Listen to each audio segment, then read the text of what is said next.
OP Om Prakash ओम, जागृति पंडा और OP Om Prakash दोनों स्टार खिलाड़ी हैं और अपने गांव का, अपने माता पिता का और अपने क्षेत्र का नाम हमेशा रोशन कर रहे हैं। आयोजित वॉलीबॉल टूर्नामेंट के समापन में आने का अवसर प्राप्त हुआ और कोड़ातराई लोहार सिंह इस जिले में वॉलीबॉल हब के रूप में जाने जाते हैं और कोड़ातराई लोहार सिंह से बहुत ऐसे खिलाड़ी आए हैं जो देश का नाम, प्रदेश का नाम और जिले का नाम रोशन किए हैं। और मैं चाहूंगा कि हमेशा यहाँ इस खेल के प्रति लगाव बना रहे।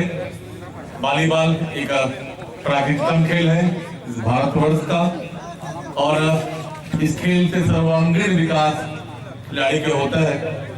तो चाहूंगा कि हमेशा इस खेल प्रति लगाव बना रहे और क्योंकि मैं वॉलीबॉल संघ जिला का अध्यक्ष रहा, अभी संरक्षक हूँ, तो मेरी भी महती बनती है कि इस खेल को मैं आगे बढ़ाऊं और जहां भी जैसा भी सहयोग मुझसे लेना पड़े आपको जरूर लीजिए। मैं हमेशा आपके साथ हूँ।